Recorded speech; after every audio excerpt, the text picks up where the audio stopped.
இன்றைக்கு இயேசு கிறிஸ்துவின் உயிர்த்தெழுதலை கொண்டாடுகிறோம். ஆனால் அதே உயிர்த்தெழுதல் நமக்கும் இருக்கிறது, அதை அறியாமல் இருக்கிறோம். இன்றைக்கு நாம் மரித்தால் கிறிஸ்துவைப் போல் அவர் வருகையில் உயிர்ப்பிக்கப்படுவோமா? இதோ ஒரு இரகசியத்தை உங்களுக்கு அறிவிக்கிறேன்.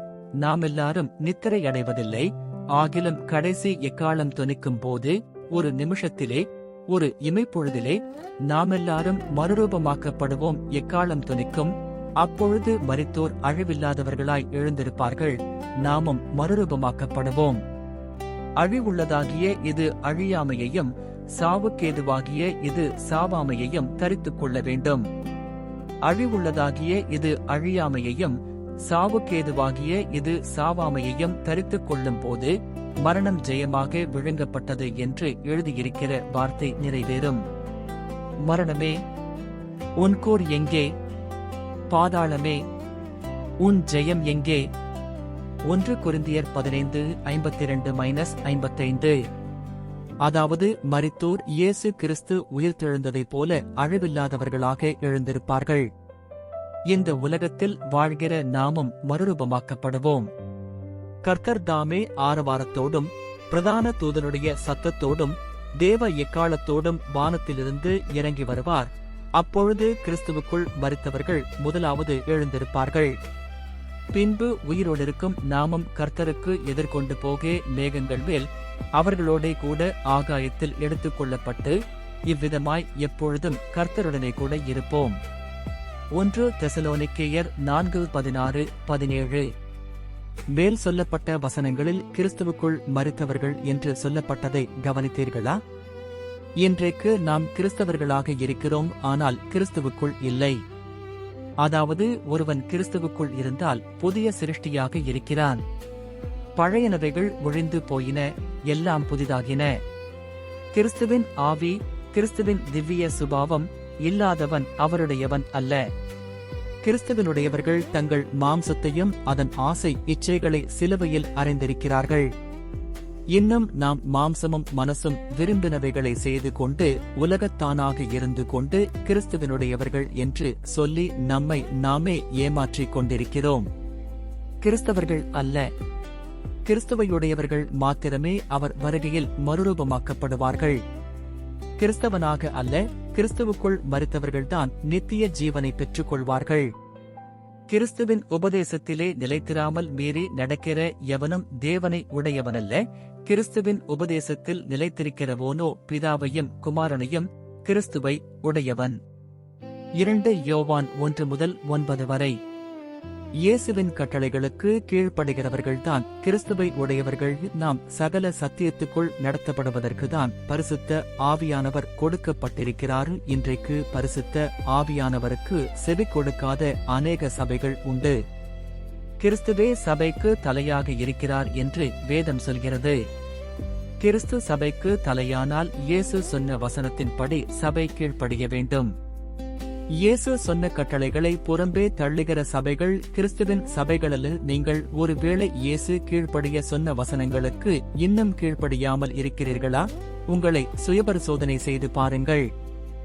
நான் இன்று உனக்கு கற்பிக்கிற கர்த்தருடைய கற்பனைகளையும் அவருடைய கட்டளைகளையும் உனக்கு நன்மையுண்டாகும்படி கைக்கொள்ள வேண்டும் என்பதையே அல்லாமல் வேறே எதை உன் தேவனாகிய கர்த்தர் உன்னிடத்தில் கேட்கிறார்? உபாகமம் 10:13. அடுத்ததாக இந்த உயிர்த்தெழுதலின் இரகசியத்தை பற்றி இயேசு என்ன சொன்னார் என்பதை பார்ப்போம்.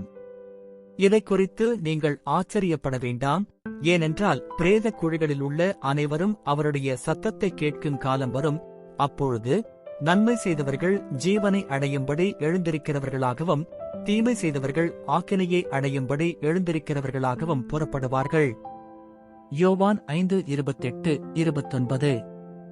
அதாவது நன்மை செய்கிறவர்களுக்கு நித்திய ஜீவன், தீமை செய்கிறவர்களுக்கு ஆக்கினை. இதைதான் அவர் அவனவன் கிரியைகளுக்கான பலன் என்னோட கூட வருகிறது என்றார். பிரியமானவனே, நீ தீமையானதை பின்பற்றாமல் நன்மையானதை பின்பற்று.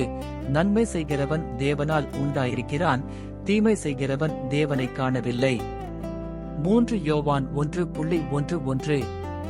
இன்றைக்கு நாம் தீமைக்கு தீமையை சரிக்கட்டிக் கொண்டு தேவநீதியை அறியாமல் நம் சுயநீதியினாலே நாம் செய்தது சரி என்று சொல்கிறோம், தீமையை நன்மை என்று சொல்கிறோம். தீமையை நன்மை என்றும் நன்மையை தீமை என்றும் சொல்லி இருளை வெளிச்சமும் வெளிச்சத்தை இருளுமாக பாவித்து கசப்பை தித்திப்பும் தித்திப்பை கசப்பும் என்று சாதிக்கிறவர்களுக்கு ஐயோ! தங்கள் பார்வைக்கு ஞானிகளும் தங்கள் எண்ணத்துக்கு புத்திமான்களுமாய் இருக்கிறவர்களுக்கு ஐயோ! ஏசாயா 5:20-21.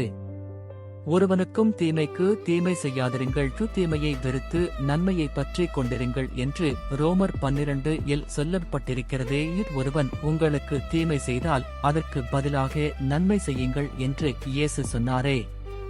மகிழ்ச்சியாயிருப்பதும் உயிரோடிருக்கையில் நன்மை செய்வதுமேயல்லாமல் வேறொரு நன்மையும் மனுஷனுக்கு இல்லை என்று அறிந்தேன். பிரசங்கி 3:1-2. இறுதியாக பவுல் இப்படியாக சொல்கிறார்: இப்படி நான் அவரையும் அவருடைய உயிர்த்தெழுதலின் வல்லமையையும் அவருடைய பாடுகளின் பாக்கியத்தையும் அறிகிறதற்கும் அவருடைய மரணத்திற்கொப்பான மரணத்திற்குள்ளாகி எப்படியாயினும் நான் மரித்தோரிலிருந்து உயிரோடெழுந்திருப்பதற்கு தகுதியாகும்படிக்கும் அவருக்காக எல்லாவற்றையும் நஷ்டமென்று விட்டேன், குப்பையுமாக எண்ணுகிறேன். பிலிப்பியர் 3:10-11. பவுல் சொன்னதை கவனித்தீர்களா? மரித்தோரிலிருந்து எழுந்திருப்பதற்கு தகுதியாகும்படிக்கு எல்லாவற்றையும் நஷ்டமும் குப்பையுமாக எண்ணுகிறோமா? இன்றைக்கு நம்முடைய நிலைமை எப்படி இருக்கிறது? மறுரூபமாக்கப்படும் அனுபவத்துக்கும் மரித்தோரிலிருந்து உயிரோடு எழும்புவதற்கு தகுதியாகும் படிக்கு கிறிஸ்துவுக்குள் வாழ்ந்து கிறிஸ்துவுக்குள் மரிப்பதை குப்பையாக எண்ணி உலக ஆசை, இச்சை மற்றும் ஜீவனத்தின் பெருமைகளை லாபமாக எண்ணுகிறோம். பிரியமானவர்களை, நம்மை நாமே நிதானித்து அறிவோம். நாம் ஆலயத்துக்கு தவறாமல் போயும் கிறிஸ்துவின் வருகையில் எடுத்துக் கொள்ளப்படவில்லை என்றால் எல்லா மனிதர்களை பார்க்கிலும் பரிதவிக்கப்பட்டவர்களாக்கப்படுவோம். ஒருவேளை இந்த உலகத்தில் மரணித்தால், அதாவது கிறிஸ்துவின் உபதேசத்துக்கு கீழ்ப்படிந்து வாழ்ந்து கிறிஸ்துவுக்குள் மரிக்கவில்லை என்றால், அவர் வருகையில் ஆக்கினையை அடையும் படிக்கு உயிர்த்தெழுந்து புறப்பட்டு போவோம். எனவே இன்றைக்கு நம்மை நிதானித்து அறிந்து கிறிஸ்துவுக்காக வாழ நம்மை நாமே ஒப்புக் கொடுப்போம். இவ்விதமாய் நம்முடைய கர்த்தராகிய இயேசு கிறிஸ்து தமது பரிசுத்தவான்கள் அனைவரோடும் கூட வரும்போது, நீங்கள் நம்முடைய பிதாவாகிய தேவனுக்கு முன்பாக பிழையற்ற பரிசுத்தமுள்ளவர்களாயிருக்கும்படி உங்கள் இருதயங்களை ஸ்திரப்படுத்துவாராக. 1 தெசலோனிக்கேயர் 3:1-3. சமாதானத்தின் தேவன் தாமே உங்களை முற்றிலும் பரிசுத்தமாக்குவாராக. உங்கள் ஆவி, ஆத்துமா, சரீரம் முழுவதும் நம்முடைய கர்த்தராகிய இயேசு கிறிஸ்து வரும்போது குற்றமற்றதாயிருக்கும்படி காக்கப்படுவதாக.